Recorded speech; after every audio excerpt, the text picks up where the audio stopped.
Bismillahirrahmanirrahim. Assalamualaikum warahmatullahi wabarakatuh. Saudara pemirsa channel terpilih MTA TV dimanapun Anda berada, puji syukur Alhamdulillah senantiasa kita panjatkan kehadirat Ilahi Rabbi Allah SWT atas genap karunia nikmat dan juga rahmatnya untuk kita semua di perjumpaan siang hari ini. Kita jumpa kembali di program unggulan spesialis dan Alhamdulillah narasumber yang kali ini hadir ada Dr. Novianto Adi Nugroho, SHMSC SPFM. Beliau adalah dokter spesialis forensik dari Rumah Sakit UNS. Nanti kita akan dapatkan banyak informasi terkait dengan tema hari ini, yaitu upaya forensik dalam penanganan korban tindak asusila. Dan Anda bisa bergabung bersama kami seperti biasa di line telepon. Silahkan dicatat di 0271 679 3000. SMS ataupun di WA kami persilahkan di 08 11 255 3000. Assalamualaikum warahmatullahi wabarakatuh, Dok. Waalaikumsalam warahmatullahi wabarakatuh. Kabar baik dan sehat ini siang ini? Alhamdulillah luar biasa. Tetap semangat ya ini ya? Tetap semangat. Puasa masih aman ya? Aman Pak Tapi ya. Walaupun ini forensik, forensik ini dengar katanya itu aja udah gak enak makan ini. Ya kan itu. Tapi kita perlu menyamakan persepsi dulu ya, Dok. Baik. Forensik ini apa ini sebenarnya? Apa adik dari kata for apa rensik atau gimana? biar akademis gitu. Silakan. Ya, kalau forensik itu sebenarnya kan yang berhubungan sama hukum ya Bapak. Ya, jadi forensik sendiri memang sering dikaitkan dengan keilmuan yang membantu atau mempermasalahkan dengan hukum. Nah, dari kedokteran forensik sendiri, ya ini kekhusus untuk ilmu kedokteran yang berhubungan sama hukum. Ya, jadi itu. Tapi bukan berarti dokter ini polisi atau enggak, bukan ya? Belum tentu. Belum tentu ya. Tapi polisi yang dokter bisa di forensik. Bisa dan bukan juga hakim, bukan juga Pak. Bukan kejaksaan juga kan? Bukan juga Pak. Ya. Sama juga. Jadi bagaimana kita menyelesaikan masalah hukum ya dari barang bukti medis, biasanya dari kedokteran. Nah, itu adalah kedokteran forensik. Dari perspektif medis ya. Baik. Ya. Berarti itu ada rentetannya dengan dunia hukum ya. Iya. Berarti visum itu ya, Dok ya. Visum et repertum ya. Jadi itu kan biasanya yang minta kan kepolisian tuh. Kepolisian. Iya. Urut-urutannya gimana sih? Apa surat dari polisi datang, baru dokter kerja atau gimana? Bisa ceritakan? Ya gitu. Memang kalau dari pemeriksaan itu bagaimana kita meriksa yang nantinya akan jadi visum et repertum, itu adalah perintah dari penyidik. Ya, dari penyidik biasanya dari kepolisian. Nah, dari kepolisian itu biasanya sudah ada saksi-saksi, memeriksa TKP, kemudian kan dari korban ini dihadapkan kepada seorang ahli. Nah, jadi dokter forensik ini dianggap sebagai ahli, Bapak. Oh iya, berarti saksi ahli ya? Iya. Ahlinya ahli nih, Pak. Ahli court of the court. Nggak salah saya nih berbincang-bincang kali ini. Berarti dari kepolisian. Ya. Boleh lebih dalam sedikit aja. Itu Polda, Polres atau Polsek? Minimal Polsek. Minimal Polsek. Kapolsek ya, Kapolsek gitu, ya. Jadi ada minimal pangkat polisi yang bisa meminta visum adalah pembantu Letnan 2, Aibda gitu dan lain sebagainya. Di sini diangkat korban tindak asusila. Tindak asusila. Nah, kalau asusila kan ada kita bayangan awamnya kan yang begituan. Iya. Boleh didefinisikan ini korban yang bagaimana gitu? Ya, tindak kan ada yang nggak kenapa-napa, wujud dohirnya loh ya. Iya, baik. Ini menarik ini Pak ya. Jadi ada tindak asusila atau kekerasan seksual ya Pak ya. Kalau kekerasan seksual itu ada 3. Ya, yang pertama adalah pencabulan. Ya, pencabulan. Terus yang kedua ada yang namanya perkosaan dan yang ketiga ada perzinaan. Ya, kalau pencabulan mungkin sangat luas ya. Jadi kalau misalnya hanya panggil-panggil, catcalling itu juga dianggap sebagai pencabulan, juga termasuk colak-colek. Nah, ini biasanya nggak ada bukti medisnya, minim. Mungkin kalau ada juga CCTV atau saksi. Tapi kalau yang namanya perzinaan sama perkosaan, nah ini barang buktinya ada pada korban. Ya. Misalnya luka ya sebelum dilakukan tindakan suatu kekerasan seksual, sebelum dilakukan tindakan asusila ada pemaksaan, ada tamparan, ada lecet, ya, gitu juga. Begitu juga dengan perzinaan. Nah, perzinaan ini kan adalah suatu tuntutan delik aduan yang diajukan oleh pasangan masing-masing. Nah, ini juga ada barang bukti medisnya, misalnya sperma atau produk ejakulat, bisa juga semen, ya. Mohon maaf juga misalnya ada juga untuk rambut, ya rambut, bisa rambut kemaluan, bisa juga rambut atas juga, itu adalah satu barang bukti medis. Ya. Begitu. Wah, ilmu siang hari ini nih sangat luar biasa nih pemirsa ya. Kita kesampingan dulu penyakit-penyakit degeneratifnya. Kita fokus di ini ya. Kita bedah satu-satunya dok ya. Baik. Pencabulan. Kan bisa saja tidak meninggalkan jejak.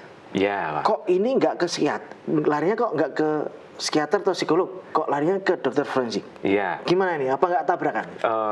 Iya, jadi memang masuknya ke ranah pidana tetap ke kepolisian. Memang biasanya untuk kasus-kasus pencabulan, walaupun dilakukan suatu pemeriksaan forensik ya, pemeriksaan medis, itu memang tidak meninggalkan bekas, Pak.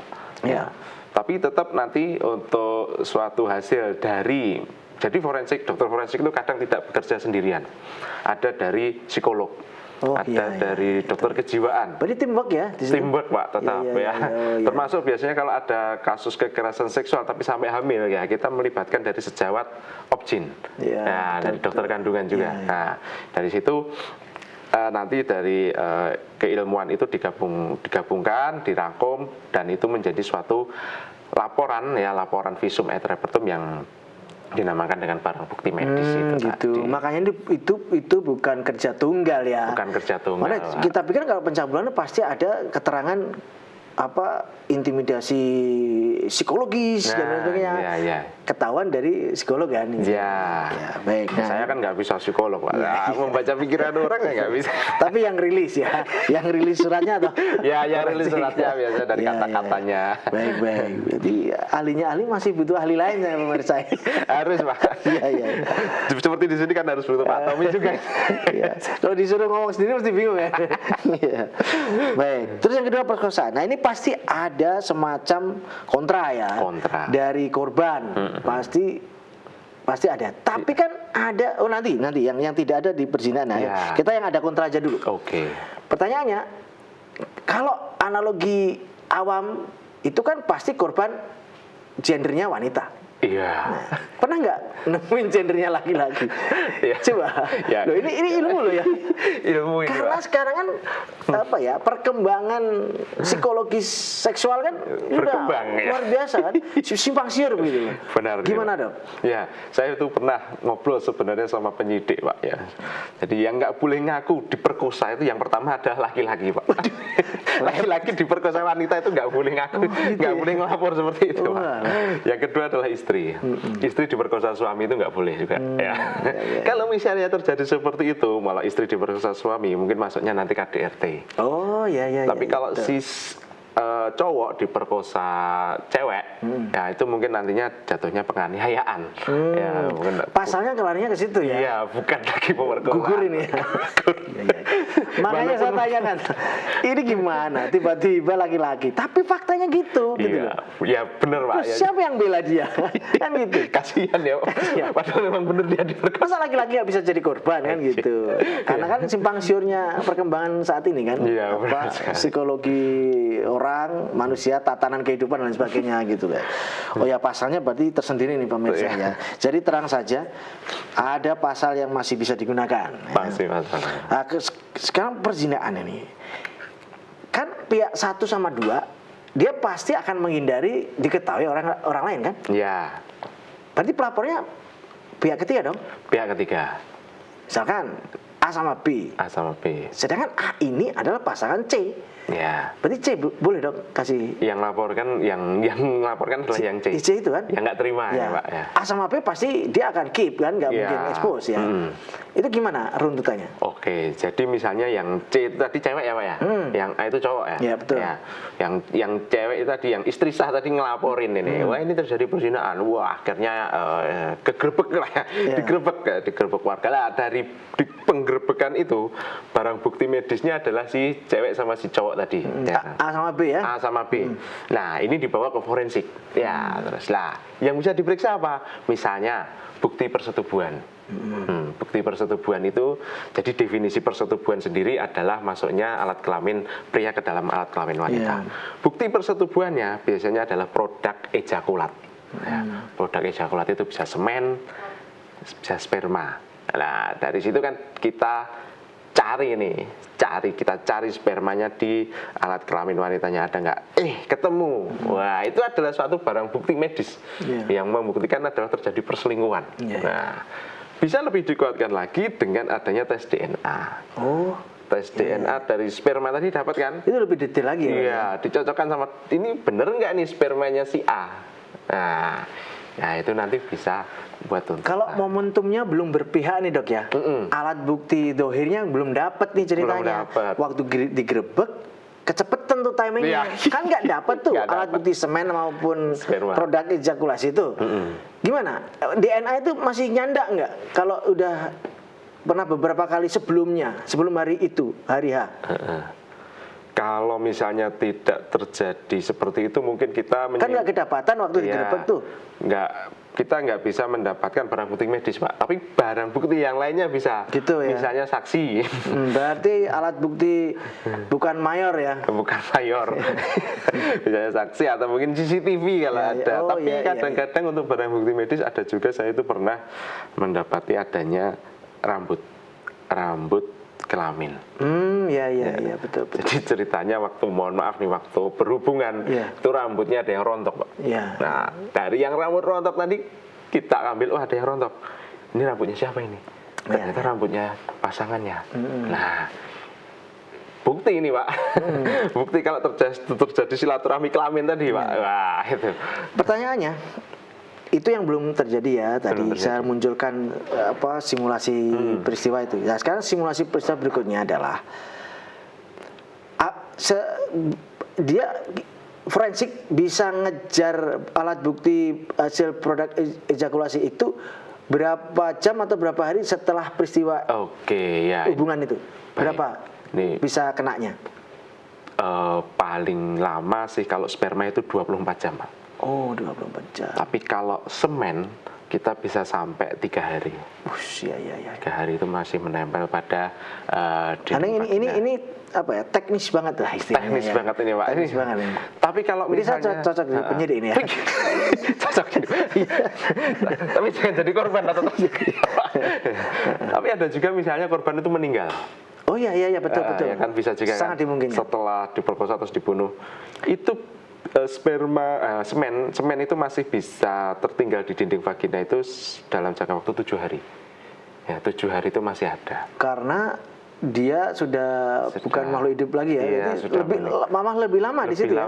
Karena sudah tidak ada proses metabolisme kan? Iya, sudah metabolisme. Dia tinggal di situ tidak bergerak-gerak kan juga si korban juga tidak mohon maaf tidak mandi, tidak kan. Jadi masih ada sampai ke 7 hari. Baik. Jadi si A tadi kalau sampai melakukan tindak kekerasan sehingga mati si B, itu skornya bisa rugi loh. Karena kan biasanya yang bunuh si C, si A kena nih, ya kan? Iya. Ini kalau perspektif penyidik loh ya. Jadi jangan dibunuh, Pak. Iya, makanya tadi kan ngelacak kalau sampai si B ini mati kan, dia masih ada 7 hari di situ. Ranah penyidikan berarti yang skala prioritas si A dulu yang tersangka ya. Iya, memang gitu. Tapi belum tentu. Bisa saja ada pihak lain yang intercept ke situ yang bunuh doang. Bisa juga. Kan, ya? Nah itu nanti kan kalau kita tadi berbicara tentang kasus hidup forensik, nanti ada kasus mati forensik, Pak. Ya, sama kan forensik itu kan identik dengan bedah mayat sebenarnya. Tapi kan orang kan memikirnya wah forensik bedah mayat, forensik bedah mayat. Tapi ternyata ada juga loh ya pasien forensik itu yang hidup. Ya, ya. Jadi tidak selamanya visum dari mayat ya? Tidak hanya hanya dari mayat saja atau dari banyak barang mati. Saja. Nah sekarang ke visum sekarang. Yang ini sekarang yang mati nih ya. Saya mati. Puasa-puasa. Ngomongin mati. Nanti mau buka puasa nggak begitu enak nanti. Sebenarnya yang diperiksa di visum itu itemnya apa saja? Kan pasti dia punya checklist tuh, macam kayak di bengkel. Apa aja ini? Apa harus dibelah gitu? Itu gimana? Ya memang kita kalau dari awal suatu pemeriksaan yang pertama adalah identifikasi. Nah identifikasi ini benar nggak nih jenazahnya ini sesuai dengan surat. Nah itu yang pertama. Yang kedua adalah dari pemeriksaan luar. Pemeriksaan luar dari jenazah, apakah ada luka-luka lecet, luka-luka luka memar atau luka iris yang ada pada tubuh korban dan dilihat dari secara luar. Itu kita sisir Pak, misalnya pada korban mati ya kita selusuri satu-satu. Kalau pada korban hidup mungkin kita ada sedikit etika di mana sih tempat yang luka tadi, yang dipukul di mana Mbak, yang kerasa perih di mana begitu. Terus setelah itu dari pemeriksaan luar selesai, kita melakukan pemeriksaan dalam organ-organ dalam yang biasanya itu kita sebut dengan otopsi atau bedah mayat. Nah itu kita cari luka yang ada pada tubuh korban, organ dalam, kemudian pada tulang, patah tulang, kemudian juga kita mengukur perdarahan, volume perdarahan. Dan itu nanti kita simpulkan dalam suatu penyebab kematian pasti.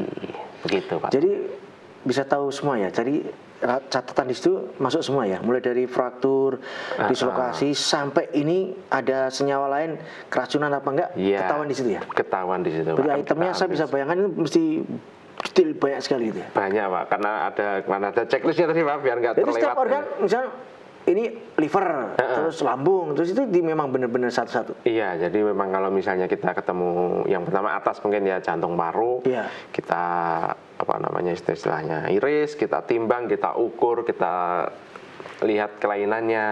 Nah itu nanti kan terlihat semuanya. Berapa lama satu mayat itu bisa otopsi itu? Paling cepat sih 2,5 jam Pak, paling cepat. Dalam tempo jam ya sudah langsung ketahuan ini kayak apa? Rata-rata kan. Soalnya sudah mati Pak. Iya. Jadi tidak menunggu proses anestesi. Tahan ya Pak. Nggak boleh. Ya. Jadi 2,5 itu bisa rilis reportnya kemana-mana gitu. Iya. Itu bisakah korban ini kembali yang hidup ya, bukan mati. Bukan. Bisakah korban itu datang minta diotopsi karena dia mengalami sesuatu? Di visum mungkin ya Pak ya? Oh iya, sorry. Di visum. Polisi nggak tahu padahal, ya kan? Gimana? Ya. Dilayani apa enggak?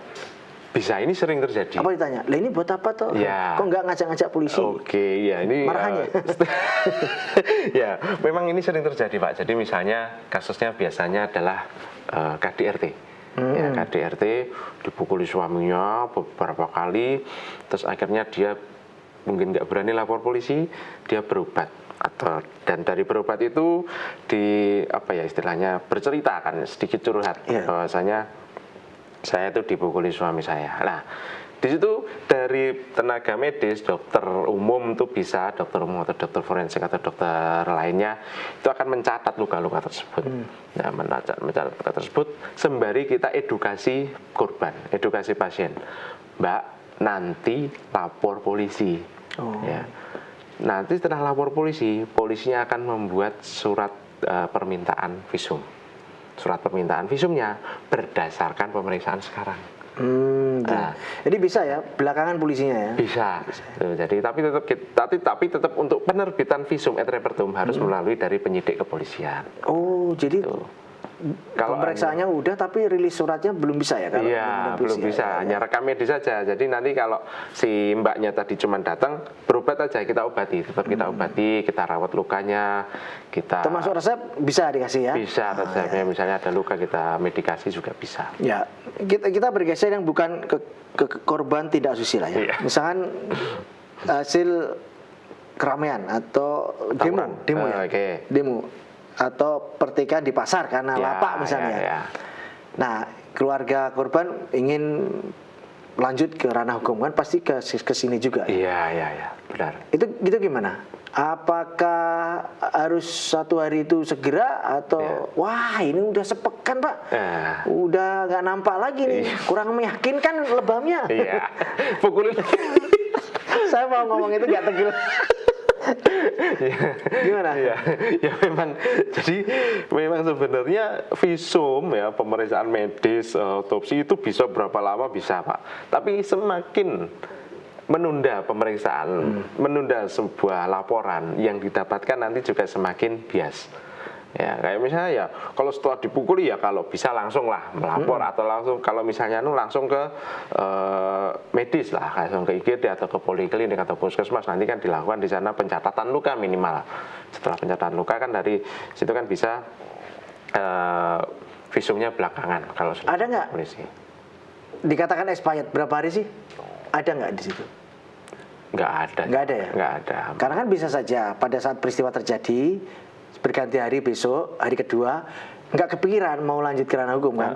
Nah tiba-tiba sorenya ada saudara datang, wah kompor nih narasi ini dan itu kan, wah lumayan ini nanti tuntutan apa ke pihak pelaku ya kan. Lumayan lah, baru kepikiran hari ketiganya misalkan gitu. Ya baik. Tetap masih bisa berlaku Pak. Baik.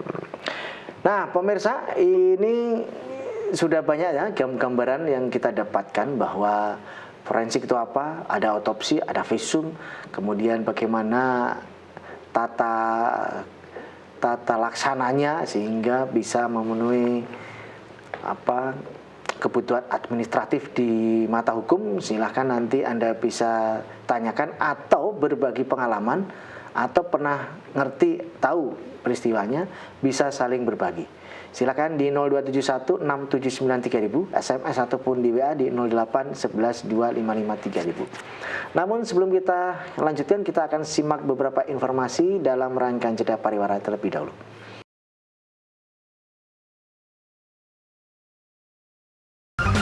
Baik saudara pemirsa channel terpilih MTA TV dimanapun Anda berada, terima kasih Anda masih setia bersama kami, khususnya di program unggulan spesialis yang hari ini. Masih bersama Dr. Novianto Adinugroho, SH MSc SPFM, terkait dengan upaya forensik dalam penanganan korban tindak asusila. Baik dok, makanya di sini saya tadi heran, ada SH-nya gitu. Wah ini berarti larinya ke forensik ini. Iya, biar relate ya dia. Hubungan makanya relate. Karena apa salah daftar gitu. Itu saya pikirnya dulu. Ya. Baik dok, ini sudah ada yang masuk nih pertanyaan ya. Siap. Dari saudara kita yang ada di Jogja menanyakan, dok, forensik ini pernahkah menangani kasus perkosaan yang besar sampai viral di publik ya? Tapi gak usah disebutkan orangnya. Nanti ada dampak hukumnya nanti. Ya, pernah beberapa kali ya, maksudnya ada ya bukan sampai viral tapi ya viral TikTok, viral Instagram. Nah, itu dunia malah. Kalau sampai kasus nasional itu kebetulan belum, tapi memang hampir semua kasus forensik biasanya viral di media sosial.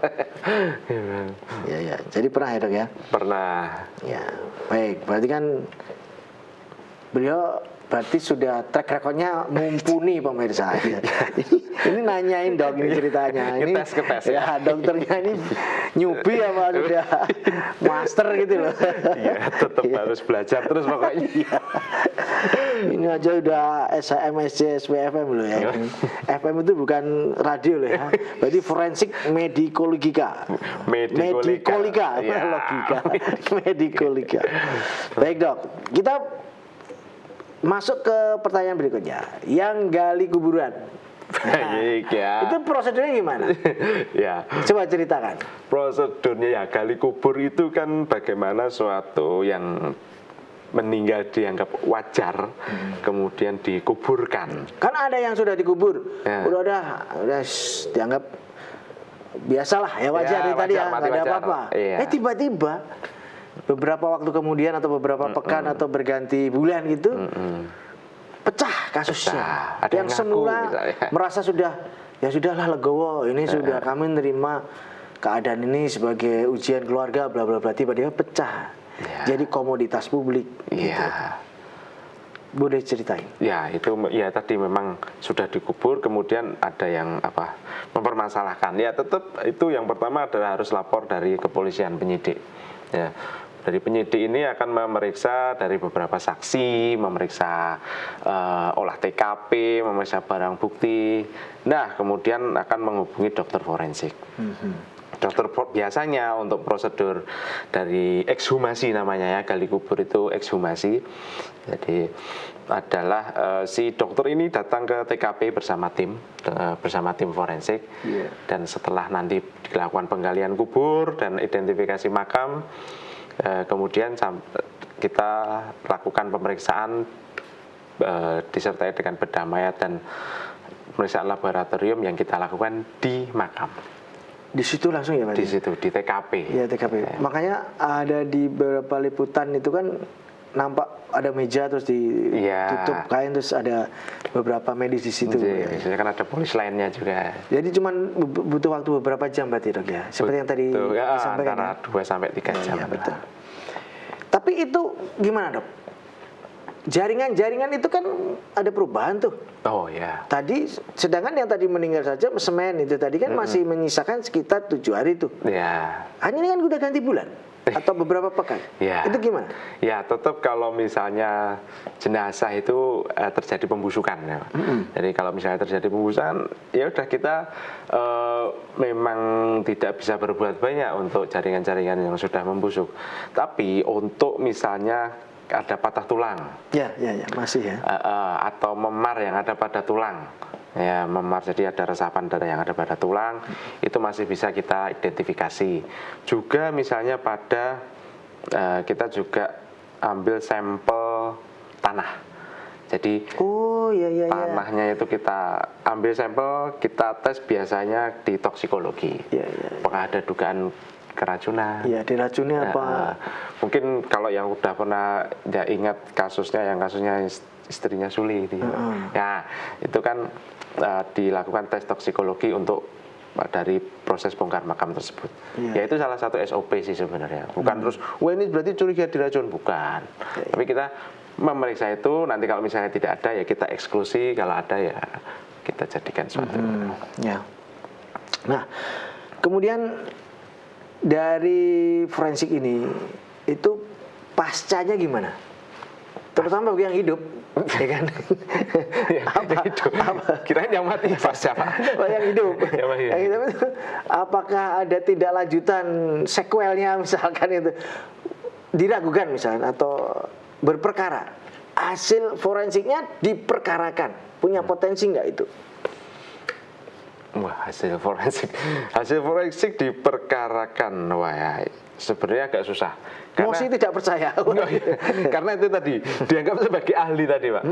Penyidik atau polisi itu menunjuk seorang ahli. Berarti final and binding ini. Ya, harusnya dia yang berkompeten. Tapi kalau misalnya tidak, istilahnya nggak bisa salah lah kalau dari bahasa hukum itu nggak bisa salah. Tapi kalau misalnya nggak terima, kita bisa cari ahli lain. Oh, second opinion. Yes, bisa ya? Seperti kasusnya, mohon maaf kalau misalnya kita ingat kasusnya Jessica Mirna. Forensik itu apa? Yang swasta bisa ya? Bisa juga. Oh, iya. Misalnya saya dihadapkan di persidangan gitu. Wah, ini dokternya baru junior nih. Wah, ya ada kita misalnya dari yang kita datangkan yang lain, misalnya ada guru saya, ada dokter dari jasa atau mungkin kemarin ada dokter Haji.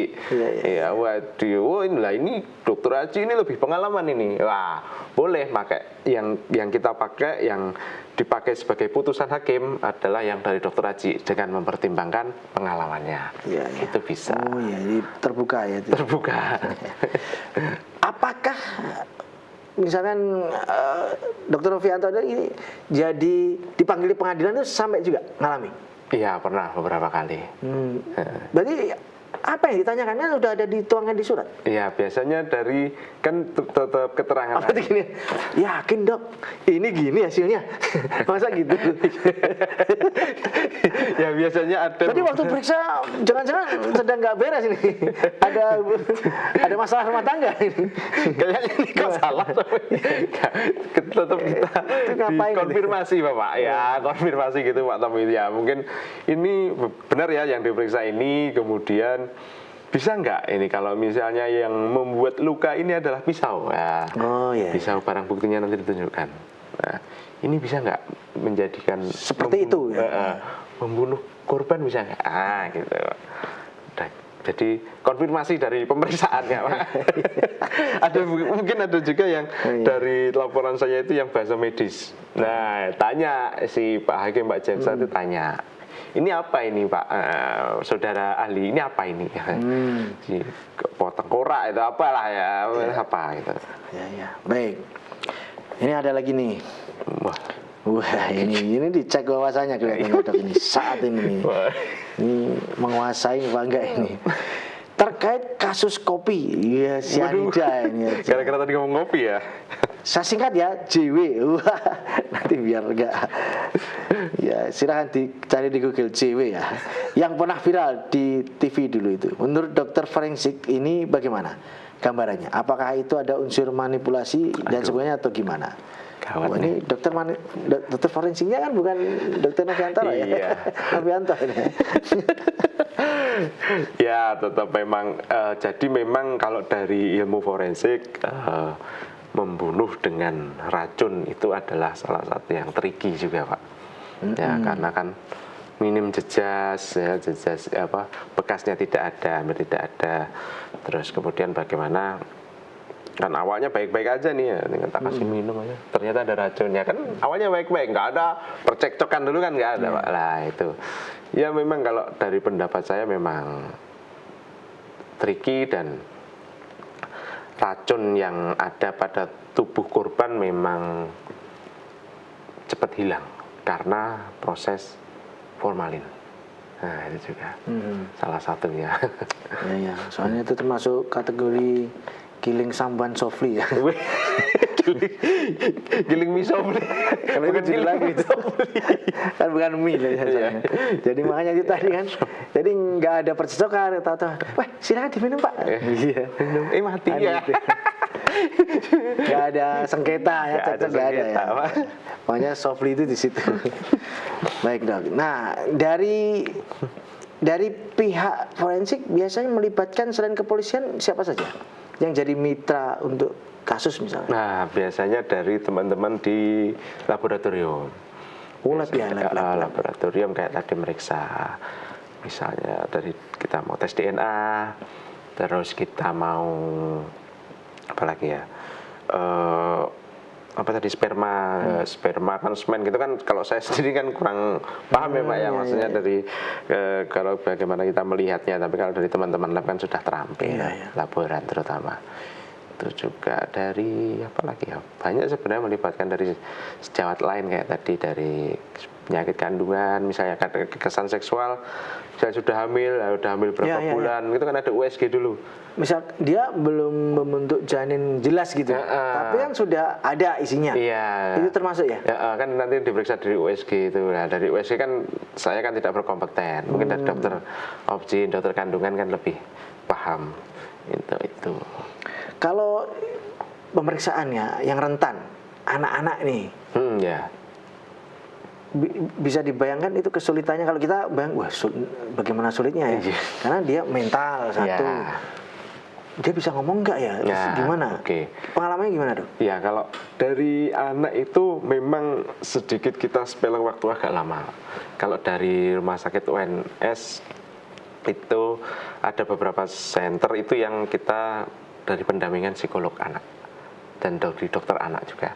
Jadi dia ada di waktu dokter mengesaminasi itu dia ada di sebelahnya gitu? Jadi ada saya misalnya di situ kan. Kayak saya kan misalnya wajah saya kan mungkin serem ya Pak ya. Saya nggak ngomong nih. Ada anak itu, aduh takut tuh. Dikirain tersangka gimana nih? Wajahnya itu forensik core. Vibes-nya vibes horror. Horor ya. Walaupun itu hatinya Hello Kitty ya Pak ya. Tapi tetap takut lah ya. Mungkin dari tadi sejawat dari psikolog anak yang mungkin sudah terbiasa ngajak main dulu sambil ditanyain. Itu bisa. Nah, tadinya siapa yang Jadi melakukan? ada pendampingan ya berarti. Ada pendampingan. Lah, kalau sekarang ya yang tidak punya keluarga, Oke.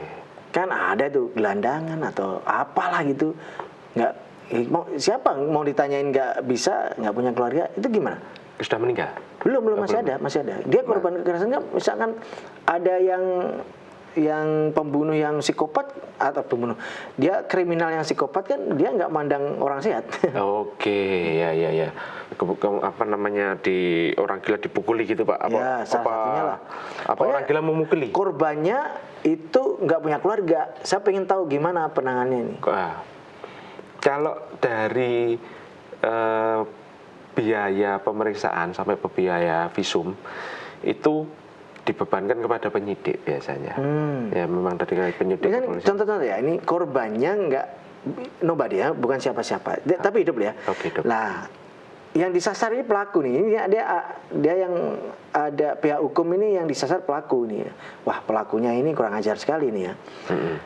Otomatis kan yang di visum yang korbannya ini. Tapi orang ini gelandangan atau homeless lah gitu. Kan nggak ada yang keluarga yang mau ngapa-ngapain. Jadi dia ke penyidik ya lari. Tetap ke penyidik. Tetap jadi Polri ini yang nanggung. Polri yang nanggung, gitu. Penyidik Polri, karena ya itu kan pemeriksaan ya. Kalau dari kalau misalnya ada keluarganya pun memang itu harusnya dibebankan ke biaya dari penyidikan. Walaupun ada keluarganya. Walaupun ada keluarganya gitu, kan itu termasuk ranah pemeriksaan barang bukti ya. Pemeriksaan barang bukti. Gitu. Jadi punya pengalaman nggak dok? Forensik gitu atau visum ya. Tapi dia nggak mau ekspos. Dia pengen tahu aja. Nanti mau buat gelar perkara internal keluarga gitu. Oke. Pernah Pak? Jangan gitu. Pernah. Orang elit itu biasanya, iya. Biasanya ada pelakuan sesuatu gitu, ya kan? Saya nggak butuh ranah hukum, saya nggak butuh. Tolong keep aja, ini saya butuh itu. Oke, bisa ya Pak. Jadi biasanya tadi seperti kasus yang KDRT, setelah dipukuli suaminya, mungkin udah berulang kali, akhirnya periksa ke puskesmas ya, ke puskesmas atau IGD ya. Di situ dicatat oleh dokternya luka-lukanya, sambil diberikan surat keterangan sudah periksa. Sampai ternyata dari fungsi dari pemeriksaan tadi adalah untuk menakut-nakuti suaminya. Pak, kalau kamu ngulangin lagi nganiaya saya laporkan. Saya sudah punya bukti medis. Wah, pemain ini. Iya, luar biasa kan ya Pak. Pemain. Tapi sebenarnya sah-sah aja itu Pak. Iya, bisa saja kan. Mungkin habis setelah itu kan tobat tuh Pak. Di shock terapi ini. Menarik. Ini juga bisa jadi tips untuk semoga nggak ada. Kalau misalnya ada referensi edukasi saja ya. Nggak usah kepingin. Baik dok, ini tidak terasa sudah di penghujung perjumpaan dok. Nah, ini ada himbauan atau closing statement untuk edukasi para pemirsa, silahkan. Oke, ya memang kalau kita mendapatkan suatu kekerasan seksual, kita harus lapornya kemana aja, mau ke penyidik, ke dokter, ke tenaga medis, bisa ke tetangga Pak RT, bisa ya, semuanya pokoknya harus dilapori, semuanya harus tahu, nggak usah malu ya, nggak usah takut. Dan yang terpenting adalah bagi tenaga medis ya, jadi tenaga medis ya dari pelayanan kesehatan, kalau misalnya ada korban kekerasan seksual, tolong dibantu, minimal diperiksa ya, jangan dibully ya istilahnya. Jangan dibully, karena kadang-kadang memang mereka itu datangnya pas waktu-waktu jam-jam rawan, kayak misalnya jam 2 pagi gitu. Karena kan mengumpulkan mengumpulkan keberanian itu kan susah juga.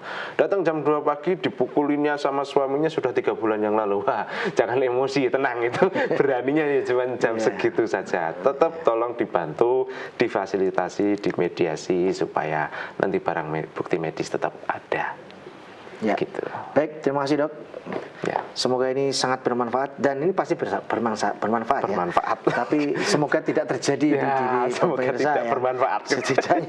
Setidaknya apa yang harus dilakukan apabila orang di sekeliling kita yang kita sayangi mengalami, kita bisa memberikan edukasi seperti itu. Baik. Selamat melanjutkan aktivitas dan terima kasih. Assalamualaikum warahmatullahi wabarakatuh. Waalaikumsalam warahmatullahi wabarakatuh. Baik, saudara pemirsa channel terpilih MTA TV dimanapun Anda berada. Demikian tadi telah kita simak dan ikuti bersama program unggulan spesialis yang hari ini. Kita jumpa kembali di kesempatan mendatang. Saya Tommy Alfatoni pamit undur. Assalamualaikum warahmatullahi wabarakatuh.